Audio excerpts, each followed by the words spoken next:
नेपाल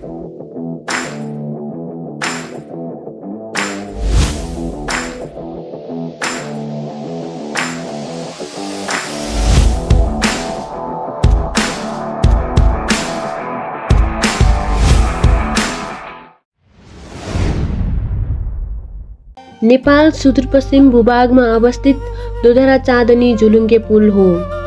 यो केवल दुई किनारालाई जोड्ने संरचना होइन, जीवनको सपना, सङ्घर्ष र सम्भावनाको प्रतीक हो। महाकाली नदी छुट्याएको दोधरा र चाँदनी गाउँलाई जोड्ने यो पुल सन् 2054 सालमा निर्माण गरिएको हो। यो पुल भारत सीमा नजिक पर्दछ। कञ्चनपुर जिल्लाको सदरमुकाम महेन्द्रनगरबाट पश्चिम महाकाली नदी पारी रहेको यस नगरपालिकाको पूर्वमा महाकाली नदी पर्दछ भने पश्चिममा छिमेकी मुलुक भारतको उत्तराखण्ड पर्दछ। यस्तै उत्तर र पश्चिममा पनि भारतले यस नगरपालिकालाई घेरेको छ। यस पुलले दुईवटा टाढा रहेका गाउँलाई मात्र होइन, शिक्षा, स्वास्थ्य, व्यापार र रोजगारीको अवसर पनि जोडेको छ। पहिले 5-6 घण्टा लाग्ने यात्रा अब केही मिनेटमै सकिन्छ। झुलुङ्गे पुल पैदल यात्रुहरू, साइकल चालकहरू, मोटरसाइकल चालकहरूका लागि सुरक्षित मार्ग हो। यस पुलले नेपाल भारत सिमानाको व्यापारमा ठूलो योगदान दिएको पाइन्छ। दिनकै हजारौं मानिसहरू नेपाल र भारत बीच ओहोर दोहोर गर्ने गरिन्छन्। यस क्षेत्रका मानिसहरू नदी तर्ने क्रममा डुङ्गा, ट्युब वा जोखिमपूर्ण तरिकाले यात्रा गर्थे। सरकारले स्थानीय जनताको माग र आवश्यकतालाई ध्यानमा राख्दै झुलुङ्गे पुल निर्माण गरेको हो। पुल निर्माण नेपाल र जापानको सहकार्यमा सम्पन्न भएको हो र नेपालमा इन्जिनियरिङको एक आदर्शीय नमुना मानिन्छ। यसले सुदूरपश्चिम नेपालमा पर्यटन क्षेत्रमा पनि सहयोग पुर्याएको छ। नेपालकै सबैभन्दा लामो पुल मध्येको एक हो दोधरा चाँदनी झुलुङ्गे पुल। यसको कुल लम्बाइ 1.452 किलोमिटर रहेको छ। त्यसैगरी 1.6 मिटर चौडाइ रहेको छ। यसमा स्टिल, तार र कङ्क्रिटका आधारहरू छन्, जसले यस पुललाई स्थायित्व दिन्छ। दोधरा चाँदनी झुलुङ्गे पुल अब एक पर्यटकीय गन्तव्य पनि भएको छ। दैनिकौं सयौं आन्तरिक पर्यटकहरू आउँछन्।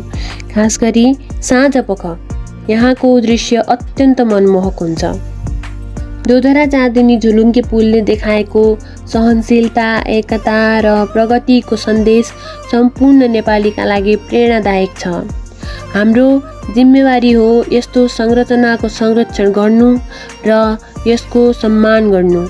यो पुल केवल यातायात साधन नभई सुदूरपश्चिमी जनताको स्वाभिमान हो।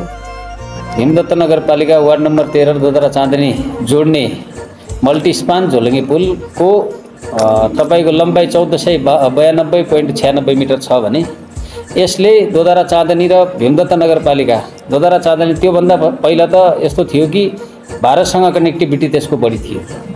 यो झुलुङ्गे पुलले दोधरा चाँदनी नगरपालिकालाई जोड्ने एक किसिमको माध्यम बन्यो अनि यसले चाहिँ धेरै ठुलो आर्थिक अवस्थामा दोधरा चाँदनी र भीमदत्त नगरपालिकालाई एक आपसमा जोड्ने मैत्रीपूर्ण काम गर्यो। पर्यटन प्रवर्धनका लागि पनि सुदूरपश्चिमकै एसियाको लामो झुलुङ्गे पुल भएको नाताले पर्यटन प्रवर्धनमा पनि धेरै ठुलो टेवा पुगेको। यसलाई व्यवस्थापन गर्नका लागि हामीले भीमदत्त नगरपालिका र दोधरा चाँदनी नगरपालिकाको साझेदारीमा लाइटिङको व्यवस्थापन भएको थियो र आगामी दिनमा हामीले यसलाई फुटमार्च बनाउने, किनभने यसको विकल्पमा मतलब कि 4 लाइन आयोजना ठुलो पुल बनिसकेको अवस्था हो।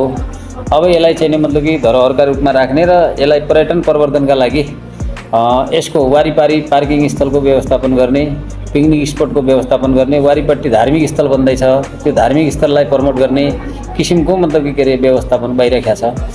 अब यो झोलङ्गे संरक्षणका लागि मर्मत सम्भारदेखि लिएर डेन्टिङ पेन्टिङको व्यवस्थापन गर्नुपर्नेछ, लाइटिङको व्यवस्थापन गर्नुपर्नेछ। अब यो आइरन फलामको मात्रै भएको नाताले हामीले त्यसमा बिजुली विद्युतीय उपकरणहरू चाहिँ नै युज गर्न नसक्ने भएको नाताले अलिकति रोकिएको छ। पर्यटन प्रवर्धनका लागि एकदमै मतलब कि गन्तव्य र मुख्य सुदूरपश्चिमकै मेरुदण्ड भएको नाताले यसलाई चाहिँ अब आगामी दिनमा चुनौतीका साथ त्यो सँगै जोडिएको पार्कलाई पनि व्यवस्थापन गर्ने अनि त्यसलाई पनि व्यवस्थापन गर्ने अनि त्यसलाई चाहिँ एकदम फराकिलो बनाए एक किसिमको पहिचान बनाउने हाम्रो लक्ष्य छ।